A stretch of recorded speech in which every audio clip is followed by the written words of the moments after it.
What's going on, guys? Welcome to another video. If you're watching this video, man, make sure you hit that subscribe. 80% of the people that watch the channel are not subscribed, man. That's crazy. Let's get to that 100k. In this video, we'll be talking about the bench press, the flat bench press to be exact, the common mistakes that people make and how to fix them. And at the end of the video, I will be telling you exactly if you should be doing the flat bench or not, because there's a big debate around it. A lot of people say it's a waste of time, it always gets you injured, blah blah blah. So I will give you guys my honest opinion, who should be doing the flat bench, who should not be doing the flat bench. But the most important part is I'll be showing you guys the perfect technique for if you decide to do the flat bench, how to execute the movement to get the most out of it and not get injured. So watch this video to the end, because I'll really be breaking it down, giving you guys every single detail of the flat bench. And like I said, at the end of the video, I'll be telling you if in fact it's worth it to do the flat bench or just do other variations to train your chest. Let's go! So look, the first step you need to do with every movement to avoid injuries is to get a good warm-up. You would think everyone comes to the gym and get a good warm-up before they lift, but you'll be surprised, man. A lot of people don't really warm up properly, and that's the main reason people get injured a lot of times. So make sure you get a good warm-up, and the warm-up should be specific to the movement that you're about to do. Like I'm doing the flat bench now. I want to warm my shoulders, my chest, all my upper body area to make sure that those muscles are nicely warm and activated before I get into lifting some heavy weights here. So I like to warm up through the movement. You can use some bands to loosen up your shoulders and everything, but even when you do that, when you come to the actual movement, make sure you do a few sets without weights just to feel the movement, feel how your body works. So I like to get in here, get a really good warm up, good stretching of my pecs, because that's what I'm about to do right now with the load. So I want to make sure that I mimic the movement without weights just to feel everything. And I like to do this also just to get a really deep stretch in my pecs. You have to be prepared for the exact movement you're about to do. So always get a good warm-up. If you do other warm-ups before you come here, like I said, when you come here, make sure you're starting with just the bar. Feel everything nice and loose before you start loading. That's the first step. After a good warm-up, you're starting to load the bar and work your way up. You're obviously not going to go straight into some heavy weights. So the next important thing to make sure you're not getting injured and you're getting the most out of this movement is your hand placement. Nowadays, in all the bars in the gym, you will see a ring here, and some have two, like the one I'm using right now. So depending on your height, you want to make sure that this ring is to make sure your hands are equally placed on the bar, but you can go inside of the ring or outside, depending on the length of your arms. So I like to be inside. So my small finger on the ring and the rest of my fingers on the inside of that ring.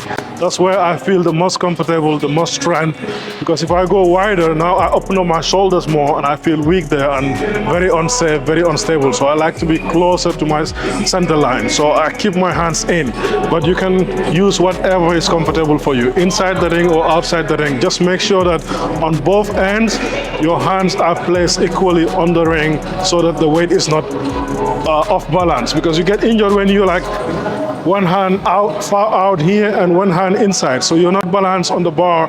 Therefore, the load is just like moving, not in the same line. So that's how you hold your rotator cuff. So you want to make sure the bar is nice and balanced, just like that. Not one hand here and now you're like, see that? You don't want that. That's what these rings are for. So always grab on the ring, in or outside, nice and balanced. That's the second step. Now you have the perfect hand placement on the bar. You unrack the waist. Don't let your shoulders all the way out here and try to push. No. When you unrack the weight, make sure you bring your shoulder blades down right underneath you and pop your chest up. That way when I go down, I'm really able to stretch my chest and not hurt my shoulders. If I lock out my shoulders all the way out here and push with my shoulders, you see that? I'm really not working my chest because now my chest is deep down inside, not getting stretched. I'm pushing with my shoulders, and that's how you get injured in your shoulders. So when you unrack the weight, set up nice and tight and go down, pushing with your chest. That's what you want to do. Always remember, once you unrack the weight, bring your shoulder blades down underneath you and pop your chest up. Now you get a good warm up. You have your hand placement right. You unrack the weight and bring your shoulder blades down. The next step is, what part of your chest should you lower the bar to? A lot of people come here to the upper chest. You see that? I can already feel a lot of tension and pressure in my biceps and shoulders because the bar is too far up. You don't want the bar here. You see that? It's very unnatural and very uncomfortable, and you can easily tear up your shoulder, even your pecs, because the stretch is just crazy. You don't ever want to do the flat bench bringing the bar to your upper chest. What you want to do is bring the bar towards your nipples. You see that? It's completely different. And that's why the flat bench press hits your entire chest, because you're bringing it right here, not to your upper chest. This is not an upper chest movement. You should bring the bar here and push. Your elbows also, remember to always bring them slightly in, not all the way out here. Bring in the bar to your upper chest. Tuck your elbows nice and close to your body and bring the bar to your nipples, directly to your nipples, and push up using your chest. Here, that's what you want to do. Here.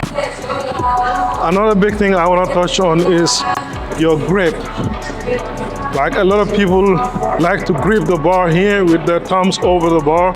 Personally, I like to go this way. And every time I post a video of me bench pressing, holding the bar like this, people always like go crazy in the comments. Oh, that's not safe. I feel comfortable here. When I train someone else, like my clients, I show them, okay, this is safer. This is the standard. This is how you should bench. Personally though, I like to be here. I never drop the bar doing this. But when I come over here, I just cannot balance the weights.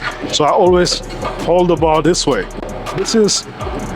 This comes down to your personal preference and where you feel comfortable. Again, I'm not debating that the safer way or the standard, the textbook way is to grip the bar with your thumbs over the bar. I understand that. Personally, I like to have open grip. That's where I feel the most comfortable. I used to compete in powerlifting, and they would always try to force me to have a full grip on the bar.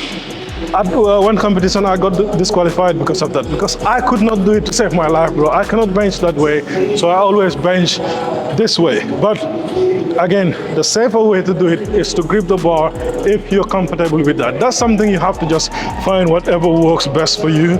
But as far as getting injured, tearing up your pec muscles, if you apply those techniques, those little things, your hand placement, bringing your shoulder blades down, making sure you're not pushing with your shoulders, but you're pushing from here with your chest. You see the difference?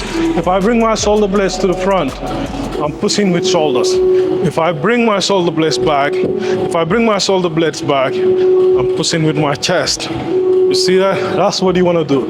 Those are the things you need to focus on when you're doing the flat bench press with the barbell. Again, a lot of people get injured. It's not because the exercise is bad, it's because their form is bad. And of course, people like to ego lift. You're just putting way too much weight on the bar that you don't need. If you do the exercise with proper technique and the right amount of weight, there is no way you will ever get injured doing the flat bench. So if you get injured, it's usually you're using wrong form or using way more weight than you need. You don't need crazy amount of weights to be able to stimulate your chest. It's the same thing with the squats.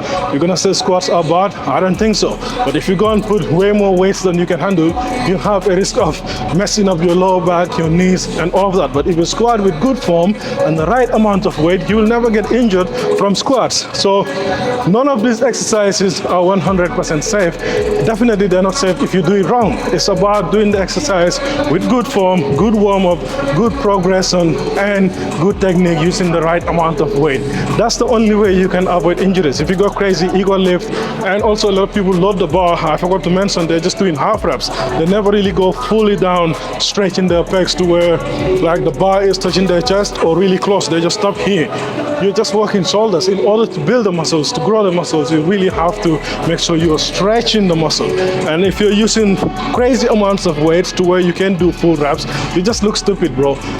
Make the weights lighter, use good form. You will never ever get injured with the barbell press. I've been bench pressing for 15 years, bro. I never get injured. And I can tell you most of my upper body strength and the density in my chest comes from this exercise right here.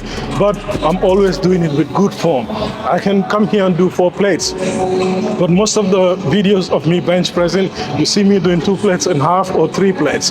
Because that's the perfect amount of weight I can control nicely to feel my chest, make sure that the form is 100% on point without getting injured. Again, the things that make people injured is good, bad form, ego lifting, too much weight, all that stuff. It's not the exercise, trust me.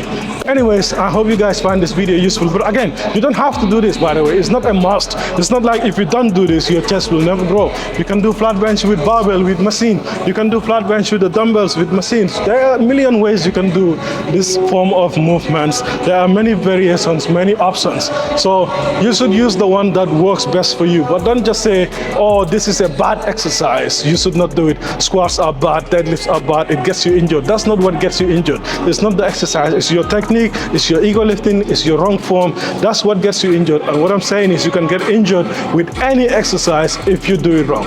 That's the point. But again, no exercise in the gym is a mandatory for everyone. You just have to pick the ones that work best for you. You don't want a flat bench? Fine. Say you don't feel the flat bench, you rather use dumbbells or machines. That's completely okay. But don't be like, oh, why you do flat bench? It's bad, it's a waste of time. It's not a waste of time. That's what I'm trying to say. A lot of people get injured also with the dumbbells because they're using crazy amounts of weights and the dumbbell just fall over to one side, pulling your shoulder. Anything can happen if you are training wrong. Like, share, and subscribe, and I'll see you guys in the next video. Peace.